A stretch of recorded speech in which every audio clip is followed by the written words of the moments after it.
You wake up in the dark. Your hands are tied. Sand is falling on your face. Above you, they are sealing the tomb. And then you understand. The king is dead. But you were buried to keep serving him. Imagine dying just because your king died. Sounds like a horror movie, but did it actually happen in ancient Egypt?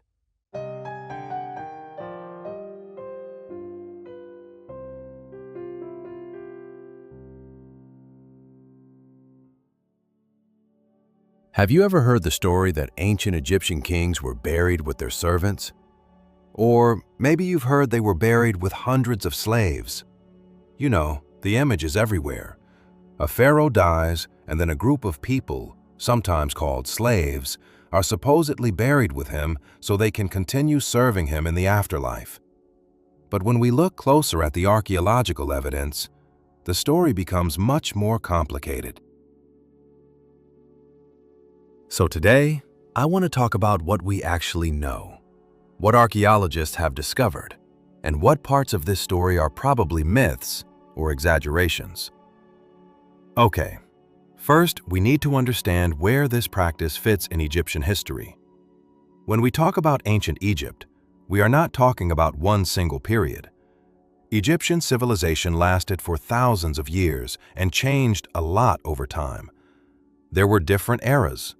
The pre-dynastic period, then the early dynastic period when the first kings appeared, followed by the Old Kingdom, Middle Kingdom, New Kingdom, and later periods. That hundreds of slaves were buried alive beside the pharaoh so they could keep serving him forever in the afterlife. Honestly, it's one of the most famous stories about ancient Egypt. Movies repeat it, documentaries mention it. The internet loves it. But here's the question. Did that actually happen?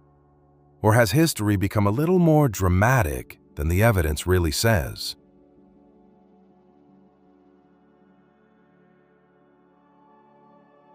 The first thing we need to remember is that ancient Egypt wasn't one single civilization frozen in time.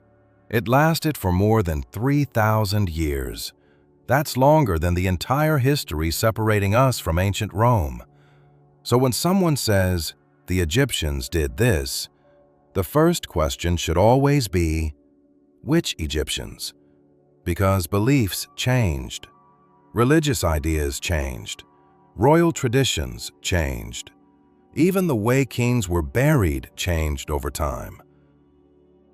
The idea of burying people alongside rulers belongs mainly to the very early stages of Egyptian kingship, especially around the first dynasty and the beginning of the early dynastic period. This is important because many people imagine that every pharaoh throughout Egyptian history was buried with hundreds of slaves. That is simply not what the archaeological evidence shows. The reality is much more specific. The main evidence comes from a place called el-Kab, the royal cemetery of Abydos. Abydos was one of the most important sacred places in ancient Egypt. It was located in Upper Egypt, near the western desert edge, and it became deeply connected with royal power and later with the worship of Osiris. The name el-Kab literally means mother of pots. Amazing. But why? And the reason for this unusual name is actually fascinating. For thousands of years, people left offerings at this place. Millions of broken pottery fragments accumulated around the site, creating a landscape filled with pieces of ancient vessels.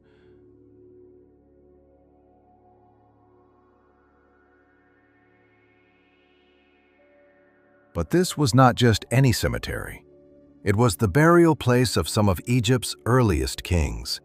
Kings from the first dynasty such as Djerer, Djet, Den, Anegib, Semerkhet, and Ka'ah were buried there. Amazing, yeah? The royal tombs at el-Ka'ab were different from normal burials because they were connected directly with kingship itself. These were not simply places where a person was buried. They were monuments showing that the king had a special role between humans, the gods, and the order of the universe. And this is where the mystery begins. Around some of these royal tombs, archaeologists discovered many smaller graves. These are called subsidiary burials.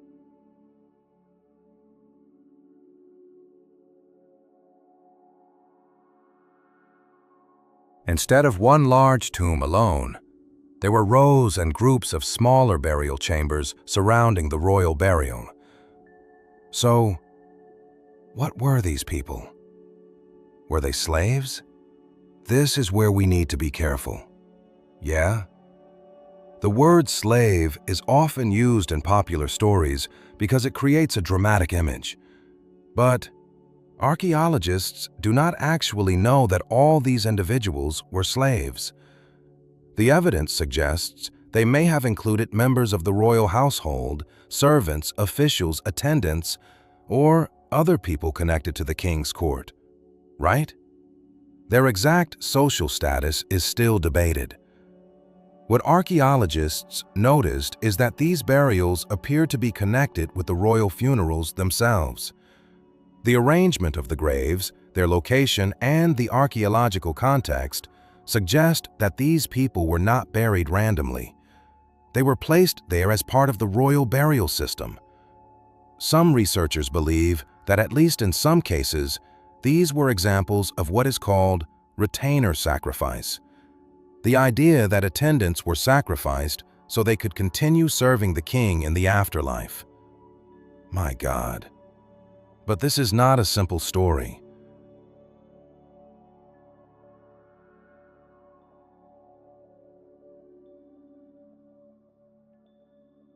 The evidence does not allow us to say every pharaoh killed hundreds of slaves and buried them. That sentence is too general and historically inaccurate. What we can say is, during the earliest period of Egyptian kingship, especially around the First Dynasty, there is archaeological evidence for groups of people being buried near royal tombs, probably connected to the king's journey into the afterlife. And then something interesting happened. This practice disappeared.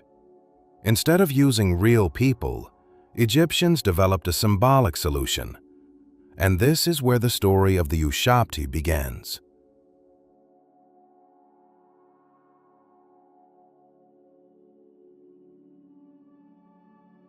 Thank you for watching this video, guys, for supporting us by subscribing, because we're just getting started.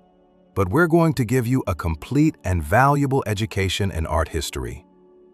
So, if Egyptians eventually stopped burying real people with their kings, what happened next?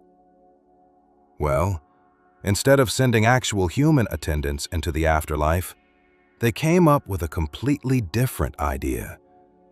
They created magical servants. These little figures are called Ushabtis. Sometimes you'll also see them called Shawaptis or Shabtis.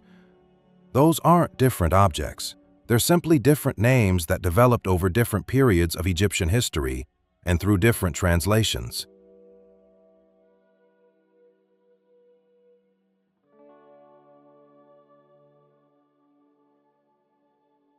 At first glance, they don't look very impressive. Most of them are only about 10 to 30 centimeters high. Some of them are made of wood, others are carved from limestone. Yeah? Some of them are made of clay, that beautiful blue-green glazed material that is closely associated with ancient Egypt. And wealthier Egyptians sometimes had Ushabti made of harder stones or other expensive materials. But these weren't toys. They weren't decorations, and they certainly weren't statues of the deceased. According to the Egyptians, these little figures were supposed to come to life. Not in our world, but in the afterlife. To understand why they existed, we first need to understand something about how the Egyptians imagined the afterlife. Many people imagine the Egyptian afterlife as a place where you rest forever. In fact, the Egyptians didn't see it that way.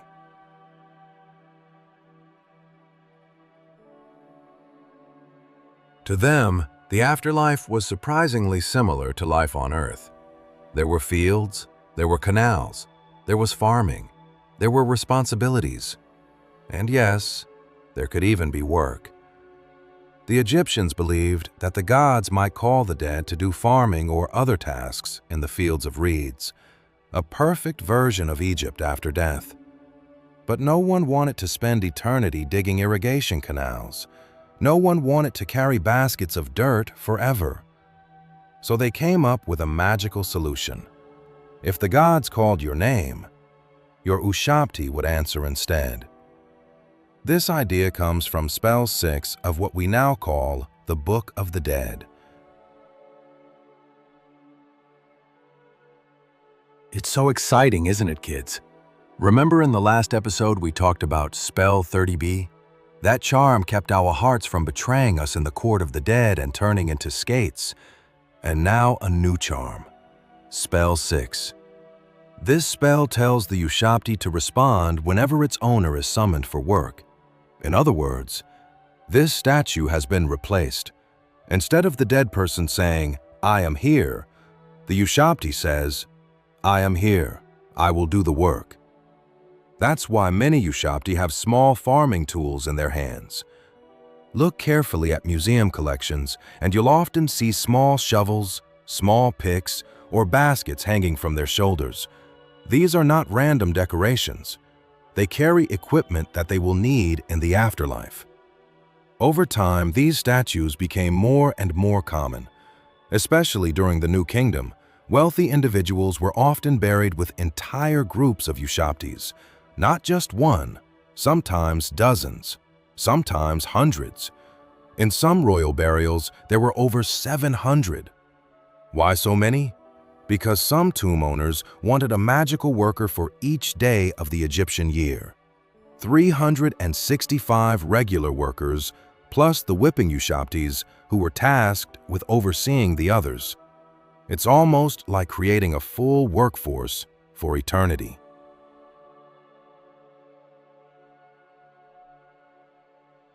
During Egypt's earliest royal history, archaeologists found evidence suggesting that some kings may have been buried alongside groups of human attendants.